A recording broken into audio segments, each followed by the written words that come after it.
Chapter 1. The Ghost of Silver Moon. The rough bristles of the scrub brush bit into Alara's palms as she leaned her weight against the cold stone of the packhouse foyer.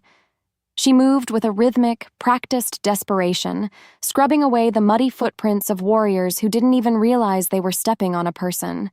To the Silver Moon Pack, she was a biological glitch, a hollow vessel that failed to manifest a wolf during her 18th winter. Her existence was a quiet, suffocating penance for being a Luna who never shifted. Because the shift was considered the birth of a true soul in their culture, Alara lived as a ghost among the living, a shadow that performed chores and absorbed the bile of her betters. Moving with a ghostly grace that she had perfected over years of neglect, she pulled her fraying sleeves down to hide her scarred wrists. She had learned that being seen was dangerous, so she practiced a form of hyper-invisibility that made her blend into the very wallpaper. Why would anyone look at the floor scrubber when the air was thick with the scent of pine and impending power? Her father, the Pack Alpha, had long ago stopped calling her by her name, referring to her only as the omission in his lineage. He treated her like a stain on his reputation that wouldn't wash away, no matter how hard he scrubbed. A flash of silk caught her eye beneath a heavy oak bench tucked away where the dust bunnies gathered. Alara reached out, her fingers trembling as she pulled a crushed, dirt-stained ribbon from the shadows. It was the ceremonial silk she had worn to her failed choosing ceremony 3 years ago. The fabric felt like a mockery against her skin, a reminder of the day her mate, the man meant to cherish her, looked into her eyes and saw only a void. Why did she still hold on to these fragments of a life that had rejected her?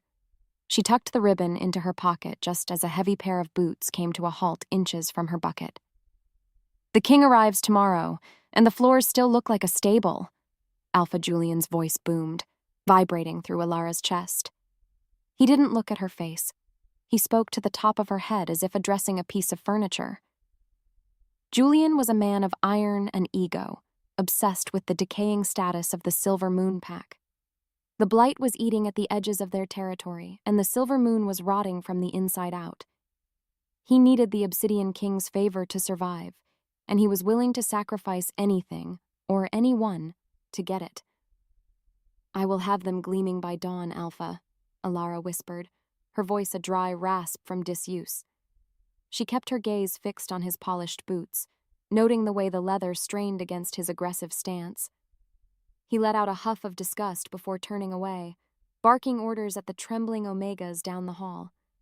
Alara returned to her work, but her mind was elsewhere, wandering toward the legends of the Obsidian Kingdom. They said the king was a monster, a man of shadows who had forgotten the taste of mercy. Yet, as she scrubbed, an ancient low thrum began to vibrate deep within her marrow, a sensation she hadn't felt since before her 18th birthday. It felt like a heartbeat that wasn't hers, calling out from the dark. This strange pulse grew louder as the sun dipped below the horizon, painting the packhouse in shades of bruised purple. The air grew heavy, thick with a static charge that made the hair on Alara's arms stand up. She knew she should be afraid, especially with the king's arrival looming like a death sentence. However, for the first time in years, she felt a spark of something other than worthlessness. It was a terrifying, beautiful heat that suggested the world was about to change. If the king was the beast they claimed, perhaps he was exactly what a ghost like her needed to finally be seen. Chapter 2. The Tithe of Shadows. The gala was a sea of glittering masks and predatory smiles, a spectacle of wealth meant to hide the Silver Moon's bankruptcy. Alara moved through the crowd like a phantom, carrying a silver tray laden with crystal flutes of champagne. She wore the uniform of a servant, a drab gray shift that served as a canvas for her invisibility. Because the room was filled with the elite of the werewolf world, the sheer volume of pheromones and ego was enough to make her head spin. Everyone was waiting for the Obsidian King, the man they called the God of Ruin. Suddenly, the massive double doors of the ballroom didn't just open, they seemed to surrender. Silas, the king of the Obsidian Kingdom, stepped into the light, and the music died a stuttering death. He was a pillar of dark energy, his presence so heavy it felt like the oxygen had been sucked out of the room. His eyes were cold, swirling vortexes of amber and smoke that searched the crowd with the boredom of an apex predator. He suffered from the isolation of his own power, viewing the wolves around him as nothing more than insects beneath his heel. "King Silas, your presence honors us," Julian proclaimed, bowing low with a fake smile plastered across his face. Julian's desperation was a scent so pungent, Elara could almost taste it. He was a man trying to sell a burning house to a landlord. As Julian moved forward, he purposely extended his foot, catching Elara's ankle as she tried to pass. She stumbled, the silver tray flying from her hands, and the sound of shattering glass echoed like a gunshot in the silent room. Elara braced for the impact of the floor, but instead she felt a hand catch her arm. The contact was electric, a jolt of pure, unadulterated power that raced through her veins and ignited the shadow-seer thrum in her chest. She looked up, gasping, and found herself staring directly into the amber eyes of King Silas. The room vanished. The thrumming in her soul became a roar, a symphony of recognition that defied every law of her wolfless biology. For a heartbeat, she wasn't a servant and he wasn't a king. They were two stars colliding in a vacuum. "Careful, little ghost," Silas murmured, his voice a low vibration that seemed to speak directly to her bones. He didn't let go immediately, his fingers digging slightly into her skin as if he could feel the hidden fire beneath her surface. The crowd gasped in unison, shocked that the king would touch a shifterless Omega. Julian's face turned a shade of crimson that bordered on purple, his embarrassment fueling a new, dangerous spite. He hated that his mistake of a daughter had drawn the king's attention, even for a second. "Forgive the girl, sire. She is a clumsy thing with no soul to steady her," Julian spat, grabbing Elara by the shoulder and yanking her away. Silas's eyes narrowed, a shadow flickering across his features that made the chandeliers rattle. The king looked at Julian with a terrifying lack of emotion, a gaze that promised more than just a simple reprimand. Silas demanded a tithe of servants to return with him to the Obsidian Kingdom, a blood tax for his protection. Julian's eyes lit up with a cruel inspiration, his mind already spinning a web of betrayal. "Take her," Julian said, pointing a shaking finger at Elara. "Consider her a gift to your household, a servant who is already dead to the world." Elara felt her heart drop into her stomach as she realized she was being traded like a piece of livestock. She looked at Silas, searching for some sign of the connection they had felt just moments before. He remained a statue of ice, his face an unreadable mask of royal indifference. As the guard stepped forward to take her, Elara realized that her exile was only just beginning, leading her into the heart of the beast. Chapter 3: The Iron Carriage. The journey to the Obsidian Kingdom was a blur of cold iron and the smell of old leather. Elara sat in the corner of the black carriage, her knees pressed against her chest as she watched the familiar forests of her childhood disappear. She was leaving the only world she knew, a place that had broken her, only to head toward a kingdom that promised to consume her. Why did she feel a strange sense of relief mixed with her terror? Perhaps it was because in the Obsidian Kingdom she wasn't a failed Luna. She was simply nothing. The carriage crossed the border at midnight, the atmosphere shifting from the cool mountain air to a heavy, oppressive dampness. This was the land of the Blight, a place where the shadows seemed to have teeth and the trees whispered secrets to the wind. Elara could feel the castle before she saw it, a massive, jagged silhouette that rose out of the earth like a jagged crown. It was the Obsidian Castle, a fortress that was said to be alive, breathing in sync with its king. As the massive iron gates groaned open, Elara felt a final, definitive snap in her mind. The silver moon pack was gone, and with it the girl who lived for the approval of a father who hated her. As she stepped out of the carriage, the ground beneath her feet seemed to hum in greeting. The guards were silent, their faces hidden behind dark visors, moving with a lethal efficiency that made the Silver Moon warriors look like children. One of them gestured for her to follow, leading her deep into the bowels of the fortress. Every hallway she passed felt like it was shifting slightly, the walls widening as if to give her space. "You are assigned to the king's private wing," the guard stated, his voice muffled and devoid of warmth. This was a death sentence. Everyone knew that no servant lasted more than a week in the king's presence without losing their mind or their life. Silas was a man of storms, and his private quarters were the eye of the hurricane. Alara nodded, her fear replaced by a cold, hard resolve. If she was to be a ghost, she would be the most efficient ghost this castle had ever seen. She was led to a small, windowless room that smelled of cedar and something ancient. There was no bed, only a pile of soft furs and a single candle. Alara sat down, her hand going to her pocket to touch the ribbon she had found in the pack house. She realized then that she didn't need it anymore. She pulled the silk out and dropped it onto the floor, watching as it was swallowed by the shadows of the room. She was a hollow vessel, yes, but she was starting to wonder if she was meant to be filled with something other than a wolf. As she drifted into a fitful sleep, she heard a sound echoing through the stone walls, a low, agonizing groan of a man in pain. It was Silas. The king was fighting the blight, his soul tearing itself apart in the darkness above her. Alara felt a phantom ache in her own chest, a sympathetic vibration that made her want to reach out through the rock. She didn't know how she could help a god, but she knew she couldn't stay silent forever. The game had changed, and the girl who wanted to cease existing was about to find a reason to fight. Chapter 4. The Shattered Gala. The air inside the Silver Moon ballroom turned to liquid lead as Silas narrowed his eyes, his gaze pinned on the girl trembling in Julian's grasp. Every werewolf in the room held their breath, caught in the gravitational pull of the king's silent fury.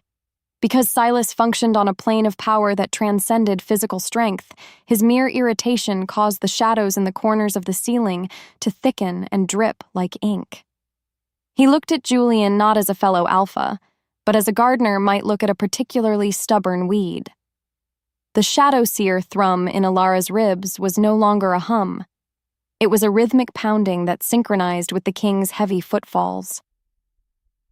"You speak of her as if she is a defective tool, Alpha Julian," Silas said, his voice dropping an octave into a register that made the crystal chandeliers vibrate. He stepped closer, the sheer heat of his presence melting the ice in Alara's veins. Why did this man, who ruled a kingdom of nightmares, look at her with more recognition than the father who had raised her? Silas reached out, his gloved fingers hovering just inches from Alara's chin, demanding she look up. When she did, the world outside their immediate circle blurred into a gray haze, leaving only the amber fire of his eyes. Julian laughed, a nervous, jagged sound that betrayed his terror. "She is exactly that, sire. A tool that broke before it could be used. She has no wolf, no scent, and no purpose beyond the broom." He shoved Alara forward, forcing her to stumble toward the king's feet. It was a calculated humiliation, intended to remind everyone that Alara was less than the dirt on the king's boots. As she fell, Alara felt the sharp sting of shattered glass cutting into her palms, but she didn't cry out. She had been trained by years of silence to absorb pain without a sound, a skill that now seemed to fascinate the monster standing over her. Silas didn't move to help her up this time. Instead, he watched the way her blood, crimson and bright, bubbled on the white marble floor. A strange metallic scent filled the air, not the musk of a wolf, but something ancient, like ozone and wet stone. "A tithe," Silas whispered, the word carrying the weight of an executioner's axe. "I came for a tithe of 10 servants to tend the obsidian halls. I will take this one as the full payment for your pack's debt." The room erupted in a low murmur of shock, Julian's eyes widening as he realized he had just handed over a blood relative to a king known for consuming his subjects. The contract was sealed with a look, a silent agreement that stripped Alara of her name and her history. She stood up, her legs shaking, and wiped the blood from her hands onto her drab apron. She felt the heavy weight of the shadow seer mark on her skin beginning to itch, a secret brand that burned with the king's proximity. Because she was a victim of betrayal trauma, she expected Silas to turn her into a plaything or a sacrifice, yet his gaze held a flicker of something else, an agonizing curiosity. He turned on his heel, his heavy cloak billowing like a shroud, and gestured for her to follow. The transition from the warmth of the ballroom to the biting chill of the night air was instantaneous. Alara didn't look back at the pack house, refusing to give her father the satisfaction of seeing her tears. She was being exiled into the mouth of the beast, but as the black carriage door opened, she felt a sudden, sharp clarity. The silver moon was a cage of expectations she could never meet. The obsidian kingdom was a void where she could finally disappear. She climbed into the carriage, the iron door slamming shut with a finality that echoed through the dark forest. Chapter 5. The Gates of Night. The black carriage was a rolling tomb, lined with velvet that felt like moss and smelling of 1,000 years of secrets. Alara sat opposite the king, though he remained hidden in the deep shadows of the corner, his breathing the only sound in the cramped space. The carriage moved without the jolting of horses, propelled by a dark magic that seemed to smooth the very road beneath them. Because the bond between them was partially recognized but unstated, the air in the carriage grew thick and electric, making it hard for Alara to draw a full breath. She watched the moon through the small, grated window, noting how it turned from silver to a sickly, bruised violet. "Do you know why I took you, little ghost?" Silas asked, his voice coming from the darkness like a caress and a threat. He shifted forward, the moonlight hitting the sharp line of his jaw and the jagged runes etched into his skin.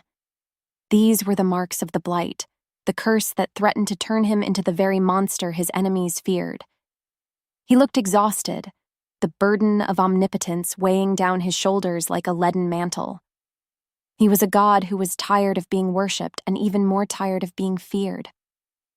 Alara swallowed hard, her voice finding its way through the tight knot in her throat. To punish my father. Or perhaps to find a new way to break a woman who is already shattered. She didn't flinch when he leaned closer, his scent, dark chocolate, cedar, and something like a coming storm, overwhelming her senses. Why was she so bold with a man who could end her life with a thought? Perhaps because she had already lived through the worst thing imaginable, being invisible to the people who were supposed to love her. Silas let out a low, rumbling sound that might have been a laugh or a growl. "You are not shattered, Alara. You are simply unformed. There is a difference between a broken vase and the clay that has yet to see the kiln." He reached out, his thumb brushing the pulse point at her throat, and for a second, the carriage floor seemed to dissolve into a sea of stars. The shadow seer thrum roared in her ears, a deafening sound that drowned out the world. He felt it too. She saw the pupils of his amber eyes blow wide, consuming the iris until he looked entirely inhuman. The carriage lurched as they crossed the border into the obsidian kingdom, the transition marked by a wall of fog that tasted like iron. As the gates of the black castle appeared through the mist, Alara felt a shift in the very fabric of her being. This was the point of no return, the moment where her old life officially died. The castle was a titan of obsidian, its towers reaching up like claws to tear the clouds apart. It didn't look like a home. It looked like a predator waiting for its prey to walk willingly into its maw. As the carriage came to a halt, Silas stood up, his height forcing Alara to tilt her head back. "Welcome to the end of the world," he whispered, his eyes flashing with a momentary vulnerability that vanished as quickly as it appeared. He stepped out, leaving her in the sudden, cold vacuum of his absence. Alara followed, her feet hitting the dark stone of the courtyard with a heavy thud. The Silver Moon Pack was a ghost story now, a distant nightmare that could no longer reach her through the iron and shadow of her new reality. Chapter 6. The Sentient Stone. The interior of the Black Castle was a labyrinth of living shadow, where the walls seemed to breathe and the floors tilted in response to the king's mood. Alara was not taken to the servants' quarters. Instead, she was marched through a series of grand, echoing hallways toward the king's private wing. Because the castle was an extension of Silas's soul, it reacted to Alara with an unsettling familiarity. As she walked, the torches on the walls flared with a brilliant white light, and the heavy tapestries rippled as if caught in an invisible breeze. She felt like she was being studied by the very stones beneath her feet. "This is your post," the lead guard grunted, stopping before a set of massive doors carved from the bone of a long-dead leviathan. "You are to clean, you are to wait, and you are to never speak of what you see behind these doors. Most do not last a week. Try to be the exception." He turned and vanished into the darkness, leaving Alara alone in a hallway that felt like the throat of a giant. She pushed the doors open, expecting a torture chamber, but found instead a library that defied the laws of geometry. The room was vast, with shelves that spiraled up into an infinite darkness, filled with books that whispered to each other in forgotten tongues. In the center of the room sat a massive desk of petrified wood, and behind it, a fireplace that burned with a cold blue flame.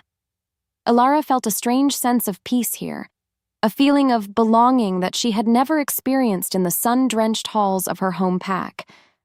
Why did the darkness feel more like a mother than the light ever had?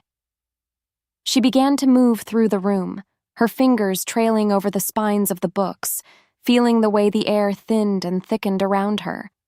She noticed a layer of dust on a small side table and instinctively reached for her rag, but as she did, the dust seemed to lift itself into the air and vanish. The castle was cleaning itself for her.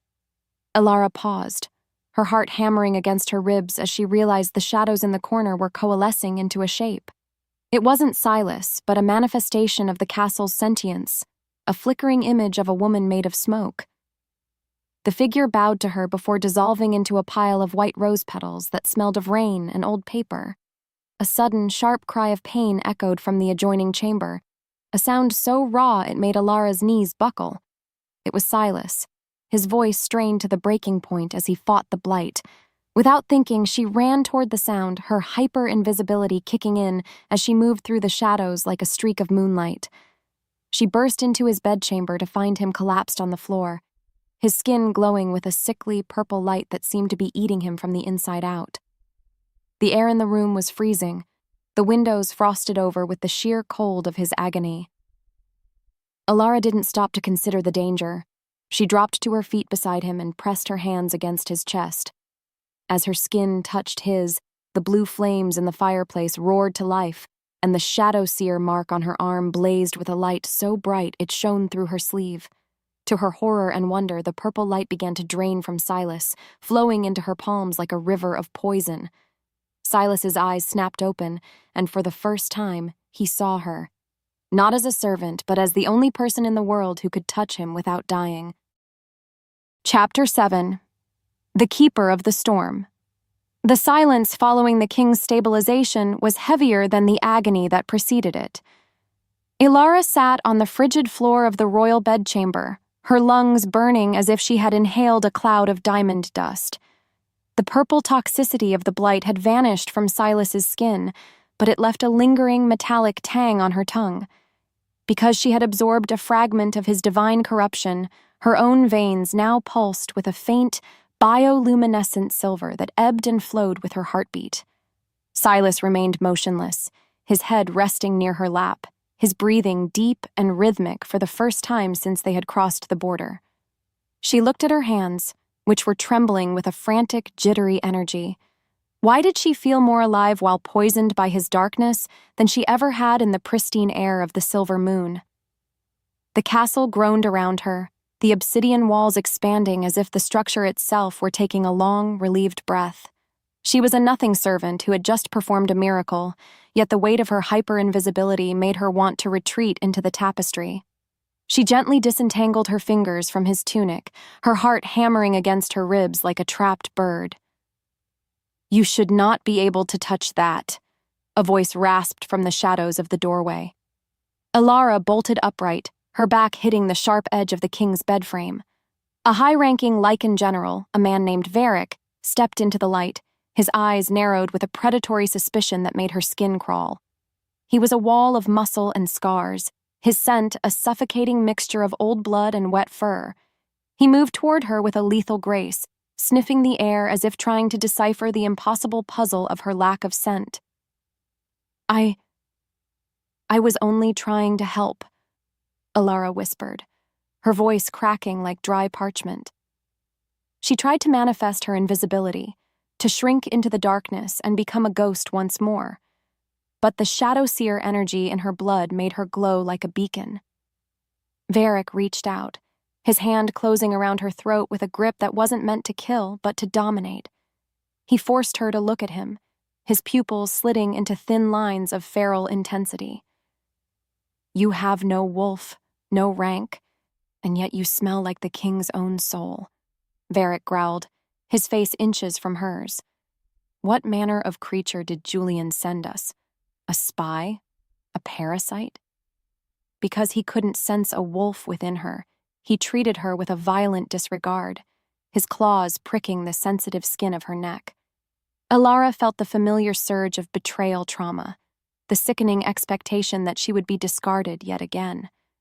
But then, she felt the castle shift beneath her feet, the stone floor turning slick and cold. With a sudden, violent jerk of her intuition, Alara didn't pull away.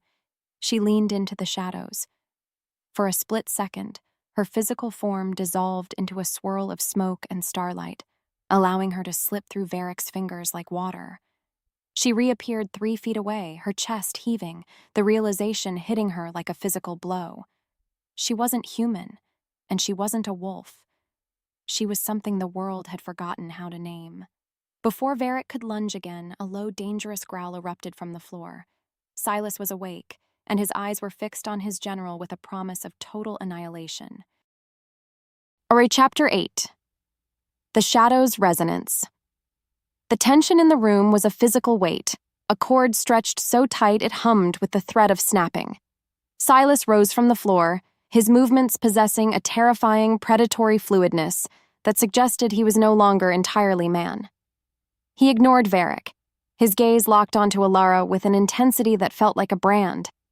Because the isolation of the apex had defined his entire life, the sight of a woman who could not only survive his touch but soothe his madness was a tectonic shift in his reality. He stepped toward her, and the shadows in the room bowed, flowing toward his feet like a loyal tide. "Leave us, Varric," Silas commanded, his voice a low vibration that made the glass in the windows crack. The general hesitated, his jaw tight with unspoken questions, but the raw power radiating from the king left no room for argument. With a final, lingering glare at Alara, Varric retreated into the hall, the heavy bone doors slamming shut behind him. Alara was alone with the god of ruin, and for the first time, she didn't feel like his prey. She felt like his mirror. "Who are you?" Silas whispered, reaching out to touch the shadow seer mark that was still glowing faintly through her sleeve. He didn't grab her. His touch was tentative, almost reverent, as if he were afraid she might shatter. Alara looked down at his hand, noting the way his runes were settling, the angry red light fading into a dull, manageable hum. Why did her touch have the power to heal a king? She wanted to tell him the truth, but the fear of being seen as a weapon, rather than a person, held her tongue. "I am a mistake from the Silver Moon," she replied, her voice gaining a strength she didn't recognize. "A girl who never shifted. A ghost you bought for the price of 10 men. Silas let out a sound that was half laugh, half sob, his forehead coming to rest against hers. The proximity was overwhelming, the scent of him, like a forest after a fire, filling her senses. In this moment of character vulnerability, the king of the Obsidian Kingdom looked like a man who had been drowning for years and had finally found a piece of driftwood. "They lied to you, Alara," he murmured, his breath warm against her lips. "The shift is the birth of a wolf, but you were born of the void itself." He pulled her closer, his arms wrapping around her waist with a possessive fury that made her heart race. The sizzling physical romance between them ignited in the dark, a desperate, hungry connection that transcended their titles. He wasn't looking for a servant or a subject. He was looking for an anchor. The castle reacted to their intimacy with a burst of sensory magic.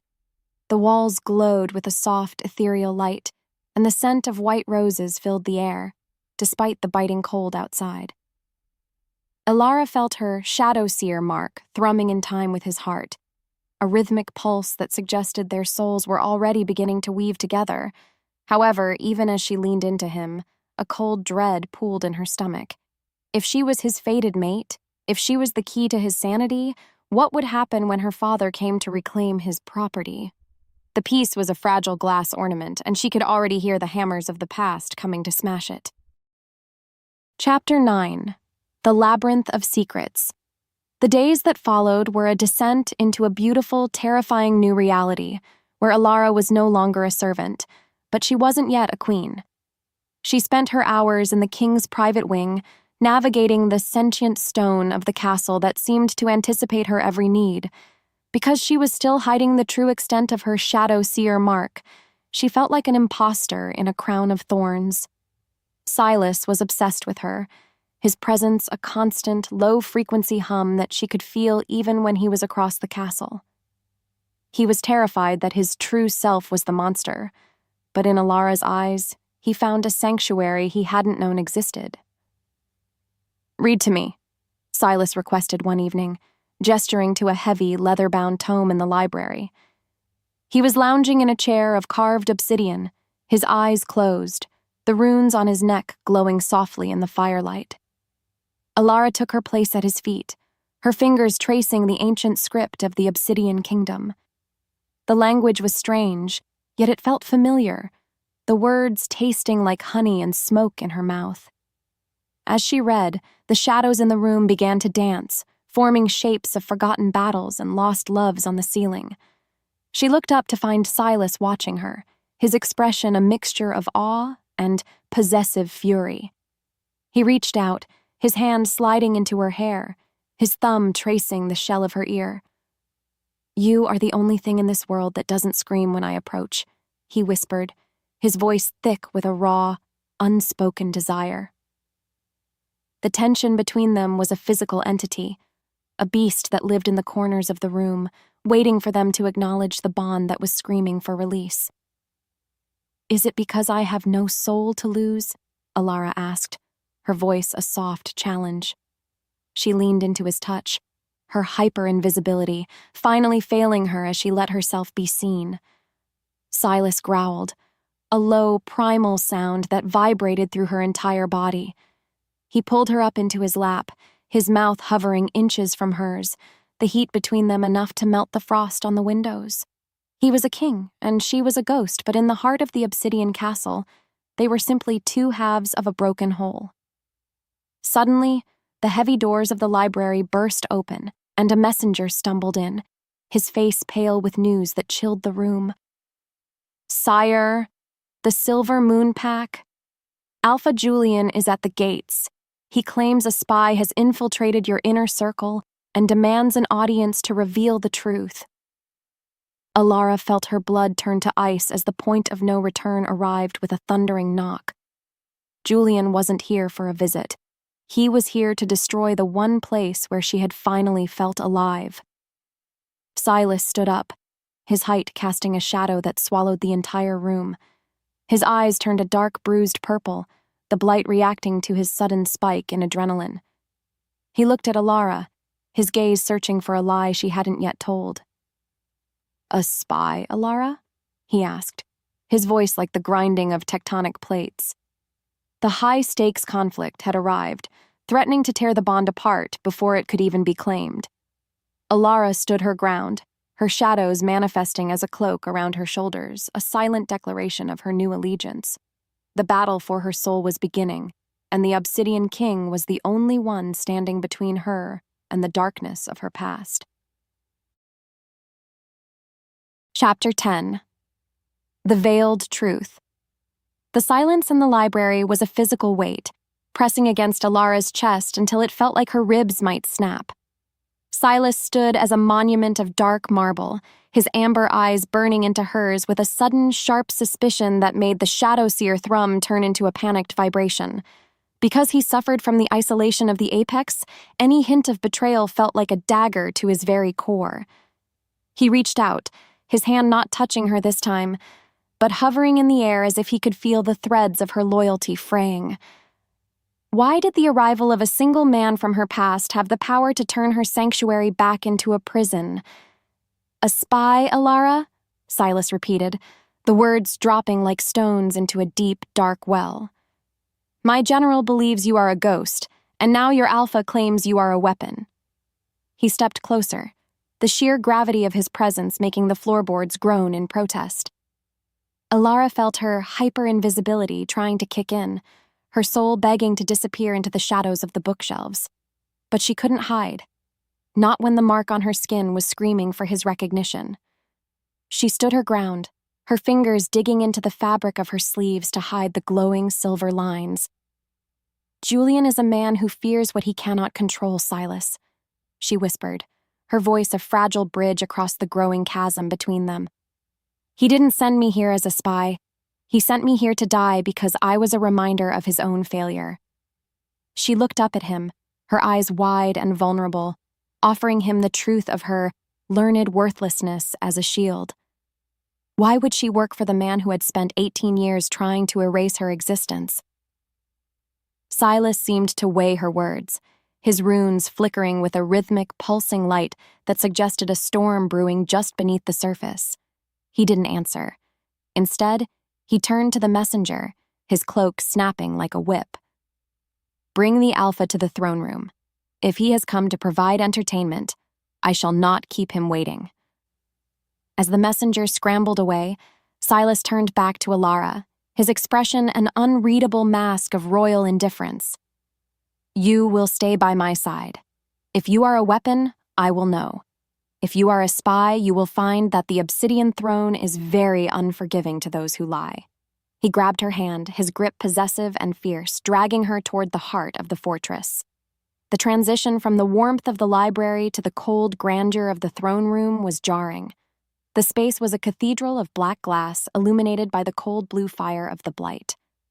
As they entered, the lichen guards slammed their spears against the floor, a rhythmic thud that echoed like a heartbeat. Alara felt the eyes of the court on her, the invisible girl suddenly elevated to the king's side. She could feel their hunger, their suspicion, and their desire to see her fall. This was the crucible, the moment where she would have to decide if she was a victim of her past or the architect of her future. Chapter 11. The Silver Poison.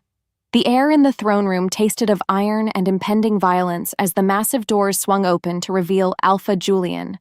He walked with a false bravado, his chest puffed out, but the way his eyes darted toward the shadows betrayed his terror. Because he was a man who thrived on the power of the pack, the solitary, crushing weight of the Obsidian Kingdom was anathema to him. He stopped at the foot of the dais, his gaze landing on Alara with a look of pure, unadulterated venom. To him, she was still the girl who scrubbed floors, a biological glitch that had somehow found her way onto a throne. "King Silas," Julian proclaimed, his voice echoing through the hollow space. "I have come at great risk to warn you. The girl you have taken into your confidence is not what she seems." He gestured toward Alara, a mocking smile playing on his lips. "She was trained by her father, my predecessor, to be the perfect infiltrator. Why do you think she has no scent? Why do you think she never shifted? It was a mask, a way to slip past the defenses of more powerful wolves." Julian was weaving a tapestry of lies, each word designed to trigger Silas's deepest fears of betrayal. Silas remained motionless on his throne, his chin resting on his hand, looking bored by the theatrics. "And what proof do you have of this grand conspiracy, Alpha? So far, she has been nothing but a silent shadow in my halls." The king's voice was a low rumble, but Alara could feel the tension in the hand that held hers. The shadow seer mark was burning now, a searing heat that made her want to scream. She realized then that the bond was reacting to the proximity of her tormentor, a biological defense mechanism she didn't fully understand. "The proof is in the poison she carries," Julian spat, reaching into his tunic and pulling out a small, ornate vial filled with a shimmering liquid metal. Silver glass, a substance designed to kill lichens from the inside out. I found this in her chambers before she left." He didn't wait for a response. With a sudden, desperate movement, he hurled the vial toward the throne. It shattered against the stone steps, a spray of liquid silver arching toward Silas's exposed throat. It was an assassination attempt disguised as a revelation, a last-ditch effort to destroy the king and the daughter he hated in one stroke. Time seemed to slow down. Alara didn't think. She didn't plan. Because her hyper-invisibility was born of a need to protect others by disappearing, she moved with a speed that defied the laws of the physical world. She threw herself in front of Silas, her body acting as a shield against the lethal spray. The silver glass hit her chest and arms, the liquid metal burning through her shift and into her skin. But instead of the agonizing death of a shifter, Alara felt a surge of white-hot power. Her blood hit the floor, and where it touched the silver, the metal hissed and evaporated into a harmless mist. The room fell into a deathly silence. Silas lunged forward, his hands catching Alara as she collapsed, his eyes wide with a mixture of terror and possessive fury. He saw the marks on her skin, not the burns of silver, but the glowing, intricate runes of the shadow seer that were now visible to the entire court. He realized in that moment that she wasn't a spy or a mistake. She was his fated mate, the only soul capable of neutralizing the poison that had ruled his life. The midpoint shift had arrived, and the Obsidian Kingdom would never be the same. Chapter 12. The King's Lockdown. The aftermath of the attack was a whirlwind of chaos and shadow. Silas didn't wait for Julian to speak or for the guards to react. He let out a roar that shook the very foundations of the castle. His runes turned a violent, jagged purple, the blight responding to his emotional upheaval with a terrifying intensity. Because he was terrified of the bond he had just realized, his reaction was one of total, suffocating control. "Lock the gates," he bellowed, his voice echoing through the halls. "No one leaves. No one breathes without my permission. Bring the Alpha to the dungeons. I will deal with his soul later." He scooped Alara into his arms, his grip so tight it was almost painful. He carried her away from the stunned court, his footsteps sounding like thunder against the black glass. He didn't take her to the infirmary. He took her to the Shadow Forge, the deepest part of the castle where the raw energy of the earth met the magic of the obsidian line. It was a place of heat and darkness, filled with the scent of molten metal and ancient prayers. He set her down on a stone plinth, his hands shaking as he tore away the remains of her silver-stained shift. "Why?" he demanded, his voice cracking with a raw, unspoken vulnerability. "Why would you die for a monster like me?" He was looking at her runes, his fingers tracing the glowing lines with a reverence that bordered on worship. The Shadow Seer mark was fully manifested now, a silver cloak that seemed to pulse with its own light. He realized that her weakness was actually a power too great for a common pack to contain, a power that was meant to balance his own. Alara looked up at him, her chest heaving, the sizzling physical romance between them, fueled by the adrenaline of the attack. "Because you are the only one who ever looked at me and saw something worth saving," she whispered. She reached out, her hand cupping his face, her thumb brushing over the jagged runes on his cheek. The proximity was electric, a desperate, hungry connection that threatened to consume them both. Silas groaned, a low, primal sound, and pressed his forehead against hers. "I don't know who you are, Alara," he murmured, his breath warm against her lips. "But if you are a spy, then I am already lost, because I would burn the world down just to keep you in this room." The high-stakes conflict was no longer just about the silver moon or the blight. It was about the terrifying reality of a bond that could either save them or destroy them. Silas looked at her with a possessive fire that suggested he would never let her go, even if it meant locking her in the heart of his kingdom forever. The castle groaned in response to his decree, the walls thickening and the doors sealing shut with a finality that felt like a heartbeat. The outside world was gone, leaving only the king and his shadow seer in the dark. But as Alara leaned into his kiss, she felt a sudden, sharp chill in her soul. Julian's words about her father were still echoing in her mind. What if the lie was deeper than she thought? What if her mother hadn't died of natural causes? The open loop was widening, and the secrets of the Silver Moon were preparing to follow her into the dark. Chapter 13. The Shadow Forge. The air inside the Shadow Forge was a thick, suffocating blanket of heat and ancient ozone that tasted of scorched earth.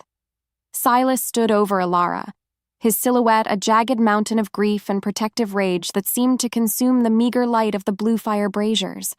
Because the bond had finally clawed its way to the surface of his consciousness, his movements were no longer those of a king, but of a predator guarding its only treasure. He reached for her arm, his fingers trembling as they traced the glowing shadow seer runes that now snaked up her bicep like rivers of molten silver. Why did it take a near-death experience for him to see the celestial fire that had been burning beneath her skin all along? "You are a creature of the void, Alara," Silas whispered, his voice a low, gravelly vibration that resonated within her very marrow. He pulled back the heavy collar of his tunic, revealing the jagged, weeping scars where the blight attempted to exit his body. These were the runes holding him together, the physical manifestation of his burden of omnipotence that acted as a cage for his godlike power. He looked at her with a raw, unspoken vulnerability, inviting her to see the monster he feared he was. This was his anchor, his desperate plea for her to stay and keep him from drifting into the total madness of the shadow storm. Alara didn't flinch from the sight of his pain. Instead, she reached out, her fingers pressing against the heat of his scarred skin. As she touched him, the shadow seer mark on her own arm flared with a blinding, rhythmic light that seemed to harmonize with his erratic pulse. Why was she the only one who didn't fear the storm inside him? Because she had spent a lifetime in the quiet, frozen dark of the Silver Moon. The roaring heat of his power felt like the first sunrise she had ever truly seen. She looked into his amber eyes and saw not a god, but a man who was terrified of his own reflection. "I choose to stay, Silas," she declared, her voice ringing out against the stone walls of the forge with a finality that made the shadows dance. She wasn't committing to a king or a protector. She was committing to the man who saw her when she was a ghost. Silas let out a ragged breath, his forehead dropping onto her shoulder as he collapsed into her embrace.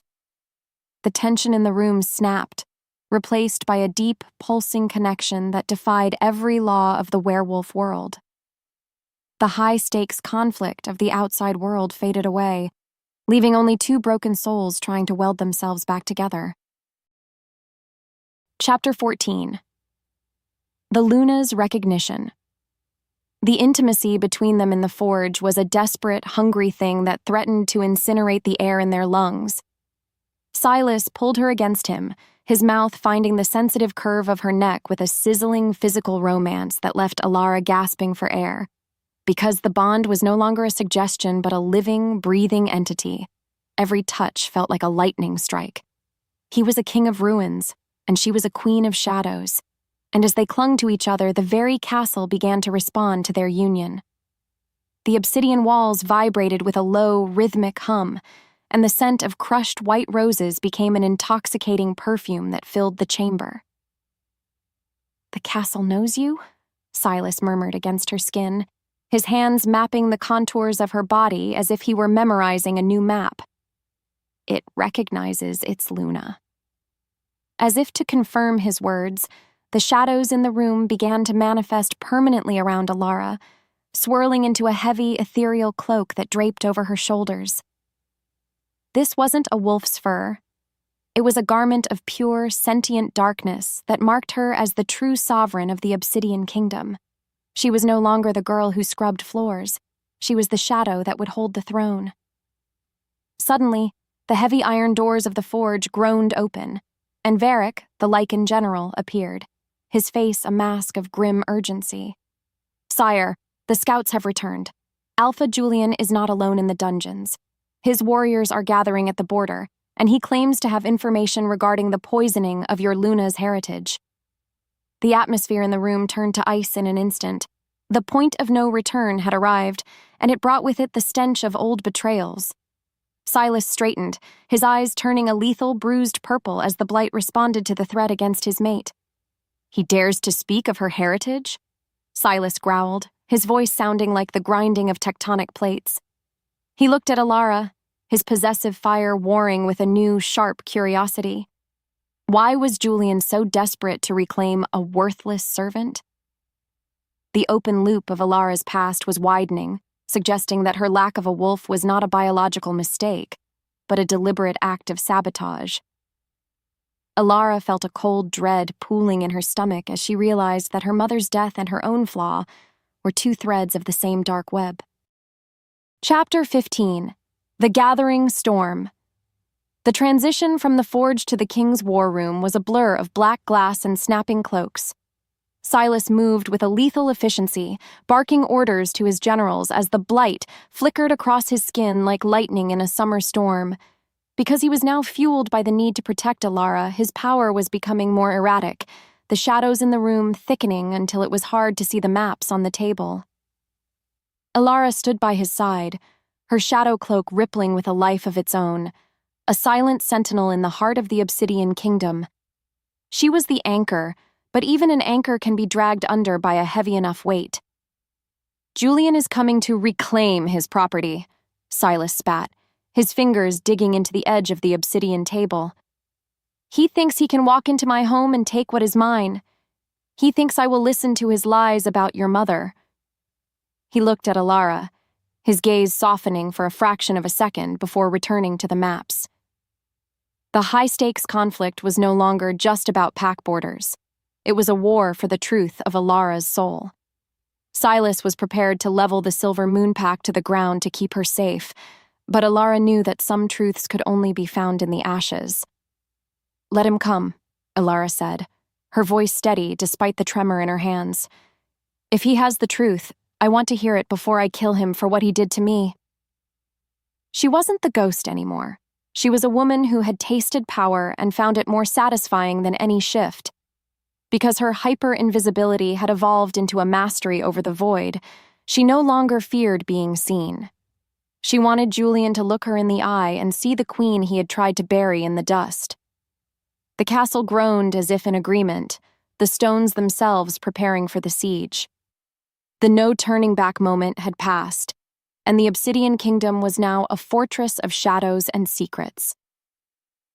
As the sun began to set, casting long, bloody streaks across the horizon, Alara felt a sudden, sharp pang of foreshadowing.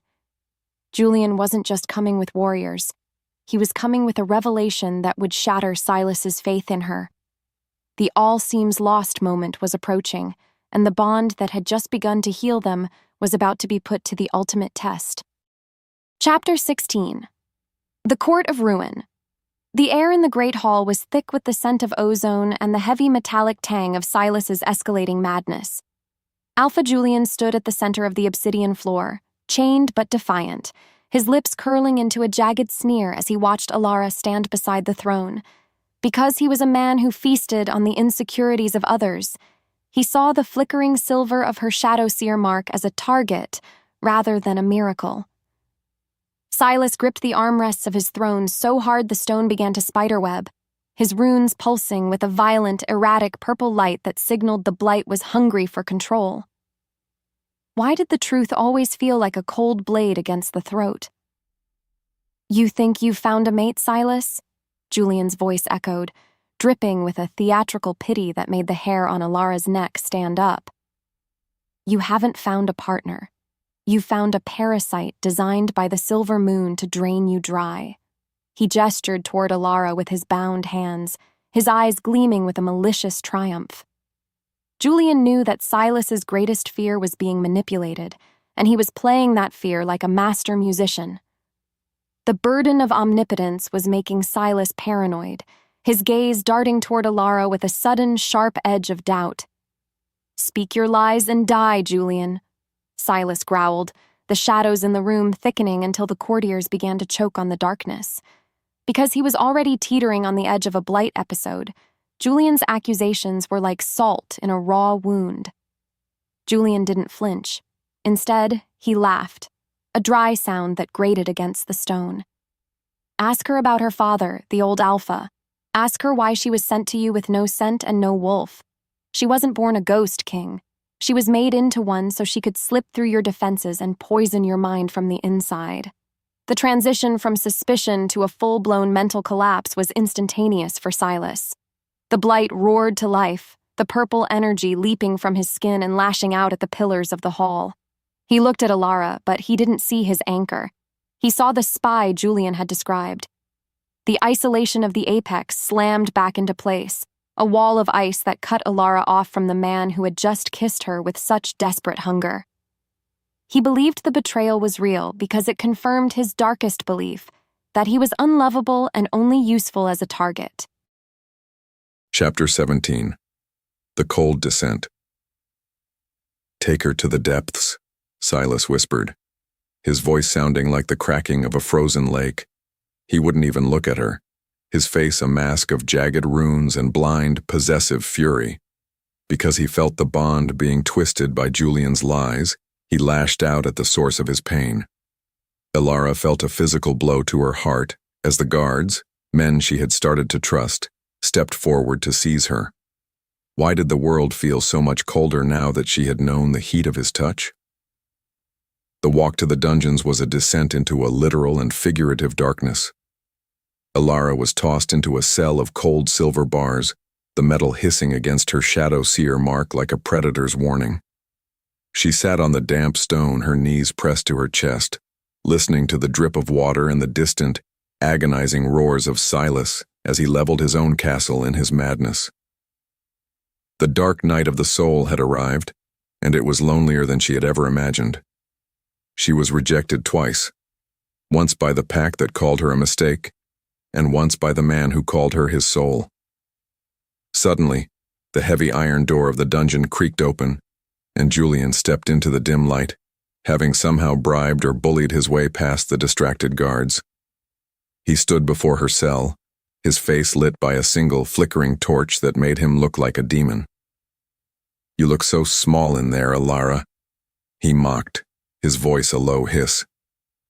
"Just like your mother did before the end." Because he couldn't resist gloating, he leaned in close, his scent of rot and old pine filling the small space. "What do you mean?" Alara whispered, her voice a fragile thread in the dark. Julian grinned, a sight of pure, unadulterated evil. "Your mother didn't die of a broken heart, you pathetic girl. She was the most powerful shadow seer of her generation. I poisoned her slowly, year after year, with the same silver glass I threw at your king. I did it to ensure you would never shift, to keep your power dormant so you could never challenge me." The revelation hit Alara like a physical strike, shattering the last remnants of her learned worthlessness. Her flaw was a lie, her silence was a stolen gift. Chapter 18. The Shadow's Awakening. The air in the cell began to vibrate with a frequency that made the silver bars hum with a low, mournful tune. As Julian continued to gloat, describing the way her mother had withered away, Alara felt a different kind of heat rising in her blood. This wasn't the heat of Silas's fire, but a cold, ancient power that belonged only to her. Because she had finally stopped seeking the approval of her tormentors, the void inside her began to fill with a blinding white light. She realized she didn't need a wolf to be a predator. She was the shadow that the light was afraid of. "You should have killed me when you had the chance, Julian," Alara said, her voice dropping into a register that made the Alpha's smile falter. She stood up, her shadow cloak manifesting not as a garment, but as a weapon. It grew and spread, tendrils of darkness reaching out to caress the silver bars. The crucible was over. She had decided to stop hiding. With a sudden violent surge of willpower, she reached out and grabbed the silver bars with her bare hands. Instead of burning her, the silver shattered like glass under the pressure of her manifesting power. Julian fell back, his eyes wide with a terror he couldn't hide. What are you?" he stammered, his bravado dissolving into the damp floor. Alara stepped over the shards of her cage, her eyes glowing with a silver light that rivaled the moon. She looked at the man who had stolen her life and felt nothing but a cold, clinical pity. He was a small man in a world that was about to get much, much bigger. "I am the Luna who never shifted," she whispered, her shadow cloak wrapping around her like a living armor. "And I am the only thing that can save the king you just tried to kill." She didn't wait for him to respond. She moved past him with a speed that left him spinning. Above her, the castle was screaming as Silas's madness reached its peak. The final push was beginning, and Alara was no longer a ghost in the halls. She was the storm coming to meet the lightning. Chapter 19. The Uprising of the Unseen. The silver shards of my cell floor felt like frozen diamonds beneath my feet, but I didn't feel the sting of the cold anymore. Above me, the castle groaned, a wounded beast of obsidian and mortar that was weeping stone as Silas's madness reached its crescendo. Because the blight was no longer being anchored by my presence, it was devouring him, turning the king of the Obsidian Kingdom into a hurricane of jagged purple lightning and grief. Why had I spent so long waiting for a wolf to save me when the void itself was ready to be my blade? I moved through the dungeon corridors not as a prisoner, but as a predator of the dark, my shadow cloak expanding until it brushed against the damp walls. As I reached the upper kitchens, I saw them, the Omegas, the silent servants, and the shifterless outcasts who had watched me scrub floors just weeks ago. They were huddled in the corners, their eyes wide with the learned worthlessness that had once been my own skin. "He's going to level the castle!" one of them wailed, her voice lost in the thunderous crash of a falling turret. I stopped, my presence drawing their gaze like a moth to a silver flame. For the first time, they didn't see a fellow servant. They saw the white lichen shadow. "The king is not the monster, the madness is," I shouted over the roar of the crumbling masonry. "If you stay here, you die as ghosts. If you follow me, you live as the people who saved the crown." Because they were the invisible people of the castle, they knew the secret passages and the structural weaknesses better than any general. I watched the spark of rebellion ignite in their eyes, a collective realization that their invisibility was their greatest weapon. They grabbed iron ladles, heavy fire pokers, and jagged pieces of obsidian, forming a ragtag army of the forgotten. The transition from the kitchens to the grand staircase was a gauntlet of falling debris and panicked guards. My shadow cloak acted as a living shield, catching falling stones and tossing them aside with a flick of my wrist. We weren't a pack. We were a riot of the ignored. As the royal guards tried to block the path to the throne room, the servants used their knowledge of the castle's sentient stone to trigger hidden floor slips and wall shifts. We were moving through the eye of the needle, and I was leading the thread. Chapter 20. The Eye of the Shadow Storm. The doors to the throne room didn't just open, they were blasted off their hinges by a wave of pure, concentrated agony. Inside, the world was ending. Silas was no longer a man. He was a towering pillar of violet fire and swirling ash. His runes glowing so bright they threatened to blind anyone who looked at them. The obsidian throne was melting, the stone weeping liquid glass under the heat of his burden of omnipotence. Because his soul believed I had betrayed him, the bond was acting like a feedback loop of pure pain, amplifying the blight until it was a lethal contagion. "Stay back," I commanded my army of servants, my voice vibrating with a power that shook the very air. I stepped into the room alone, my white shadow cloak trailing behind me like a funeral shroud for my old self. The wind inside the chamber was a gale, smelling of ozone and the scorched scent of his skin. Silas turned, his eyes entirely purple, devoid of the amber warmth I had come to crave. He let out a roar that wasn't human, a sound of such profound isolation of the apex that it made my heart bleed. "Silas, look at me," I screamed, pushing through the wall of force he was radiating. Every step felt like walking into a furnace, the heat of his madness blistering my spirit. Why did I still love a man who was currently trying to erase me from existence? Because I knew that beneath the storm there was a man who had kissed me like I was a miracle. I reached the edge of the dais, my shadow seer mark glowing with a blinding lunar white that pushed back the purple rot of the blight. He lunged, a blur of fur and fury that pinned me against the melting throne. His claws were at my throat, his breath a toxic cloud of shadow. I didn't fight back with physical strength. I reached out and cupped his face, my silver light bleeding into his skin. "I am not a spy, Silas. I am your anchor," I whispered, the words a prayer in the dark. The sizzling physical romance we had shared wasn't just skin and bone. It was the foundation of the world, and I refused to let it crumble. Chapter 21. The White Lichen Shadow. The moment of contact felt like a star collapsing. As my skin touched his, the shadow seer mark on my arm exploded in a symphony of light, and the shift finally came. It wasn't the bone-breaking agony of the wolf. It was a sublime expansion of the soul. I didn't sprout fur or claws. Instead, my body became a vessel of pure, radiant shadow, a white lichen, a creature of the void that existed to balance the king's sun. I became the eye of the storm, my presence acting as a vacuum that began to suck the purple rot of the blight directly out of Silas's chest. "I have you," I groaned, the power of the absorption making my runes hum with a terrifying frequency. I was taking his madness into myself, filtering the poison through the shadow seer lens of my own heritage. Silas's eyes began to flicker, the purple receding to reveal the amber beneath. He gasped, his hands gripping my shoulders as he realized he wasn't alone in the dark anymore. The bond snapped into place with a sound like a thunderclap, a blinding light that leveled the remaining guards and sent Alpha Julian, who had been trying to flee, crashing into the far wall. The transition from chaos to a deafening silence was instantaneous. The purple fire vanished, replaced by a soft, silvery glow that emanated from my skin. Silas collapsed against me, his body shivering as the blight finally went dormant, neutralized by the union of our souls. We were two halves of a shattered world, finally whole. I looked down at Julian, who was groveling on the floor, his face a mask of disbelief and terror. He had tried to kill a ghost, but he had accidentally birthed a goddess.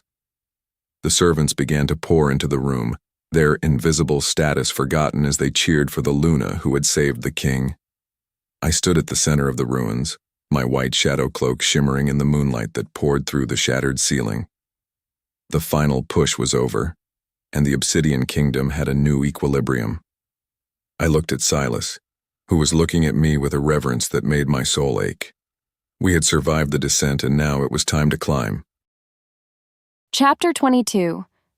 The Eye of the Storm's Grace. The silence that followed the blinding flash of our union was more deafening than the roar of the crumbling castle. I stood at the center of the throne room, my feet planted firmly on the cracked obsidian, feeling the residual hum of the shadow seer power settling into my bones. Silas lay at my feet, his chest heaving, the jagged purple runes on his skin finally fading into silver scars that no longer wept poison.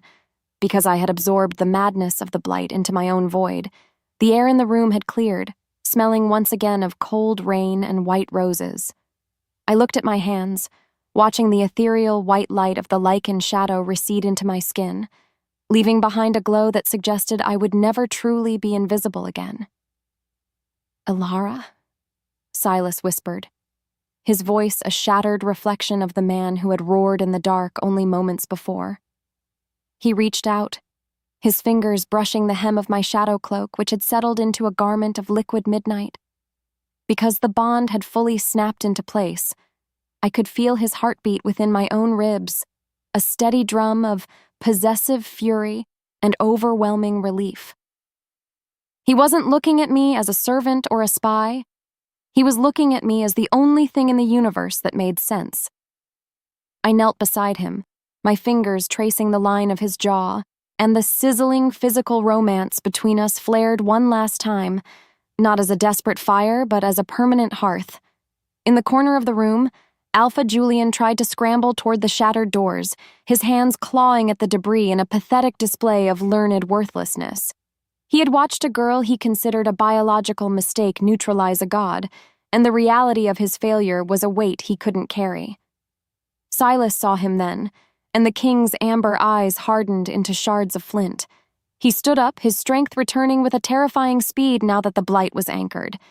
He didn't need to shift into a wolf to demonstrate his power. The very walls of the castle leaned in, awaiting his command to crush the man who had dared to touch his Luna. "Wait," I said, my voice carrying a weight that stopped Silas in his tracks. I walked toward Julian, my shadow cloak trailing behind me like a wake of ink. I didn't feel hate as I looked down at him. I felt a cold, clinical pity that was far more devastating. Because he had spent 18 years trying to keep me small, seeing me in my full glory was a death sentence to his ego. "The Silver Moon Pack is dissolved," I declared, my words echoing through the hollow hall. "Its lands will be absorbed, its people freed, and its alpha will be forgotten." Chapter 23. The Coronation of Shadows. The transition from the ruins of the battle to the glory of the coronation took months of labor, yet the spirit of the Obsidian Kingdom had changed in a single night. The invisible servants who had fought by my side were no longer relegated to the kitchens. They were the new guard, the eyes and ears of a kingdom that finally valued what was hidden. Because the castle was sentient, it had rebuilt itself in our image, the obsidian walls now shot through with veins of white marble and silver light. The ceremony wasn't held in the dark. It was held under the full moon, the light pouring through the new glass dome of the great hall. Silas stood at the head of the dais, dressed in robes of deep violet and silver, his face clear of the madness that had haunted him for a century. He held a crown of woven shadow and starlight, his hands steady as I approached. The isolation of the apex was a memory, replaced by a partnership that was the talk of the 5 kingdoms. As I reached him, he didn't just place the crown on my head. He knelt before me, a king surrendering to the woman who had saved his soul. The crowd, a mixture of obsidian nobles and former Silver Moon refugees, let out a roar that shook the foundations of the earth. "I crown you Alara, the Alpha Queen of the Obsidian Kingdom," Silas proclaimed, his voice a rich baritone that resonated with the Shadowseer thrum in my chest. He stood and pulled me into an embrace that was both a promise and a sanctuary. The high-stakes conflict of our past was the fire that had forged us, and now we were the blade that would defend the weak. I looked out at the faces of my people, seeing girls who looked like I once did, quiet, scared, and waiting to be seen. I smiled, and for the first time in my life, I didn't want to disappear. The banquet that followed was a feast of sensory delights, a celebration of life in a kingdom that had long been obsessed with death. Because our bond was the anchor of the realm, the blight had retreated from the borders, the land blooming with flowers that only opened at night. Silas and I sat on our twin thrones, our hands interlaced, watching the world we had built together. The romantic and intense transformation was complete. We were no longer a monster and a ghost, but the 2 most powerful shifters the world had ever known. Chapter 24, The Library of White Roses. The final scene of our beginning took place in the library, the room where I had first felt the castle's soul. The shelves were still filled with whispering books, but the blue fire of the hearth was now a warm, golden orange. Silas was sitting in his large obsidian chair, but this time he wasn't alone. I was curled in his lap, my head resting on his shoulder. Because the open loop of my mother's death had been closed with Julian's imprisonment, the air between us was clear of secrets. We were simply 2 people who had found a way to be whole in a world that thrived on fragmentation. "What do you want, my queen?" Silas whispered, his lips brushing against my temple. He was looking at the white roses that now bloomed from the stone walls, their scent a constant reminder of our victory. The character-driven narrative of my life had led me from a bucket of scrub water to a throne of stars, yet his question was the only thing that mattered. Why did I feel like I finally had everything when I had started with nothing? Because true power is found in the parts of ourselves we were told to hide, and I was no longer hiding anything. "To be seen," I replied, looking into his amber eyes and seeing my own reflection, bright and unafraid. I didn't need to be invisible to be safe anymore. Silas smiled, a rare and beautiful sight, and kissed me with a passion that suggested our story was only just starting. The core emotional question had been answered. A soul discarded by the world hadn't just saved the man who ruled it, she had taught him how to live. The shadows didn't mean we were in the dark. They meant there was a light nearby, and we were the ones holding the flame. As the moon reached its zenith, the castle sighed in contentment, the stones settling into a peaceful rest. The silver moon pack was a memory. My father was a prisoner of his own regret, and I was the Luna who never shifted, because I was meant for something much greater. I closed my eyes, listening to the rhythm of our combined heartbeats, and for the first time, I wasn't waiting for the other shoe to drop. I was home. The new equilibrium was perfect, and as the white roses continued to bloom, I knew that our love was the only shift I ever really needed.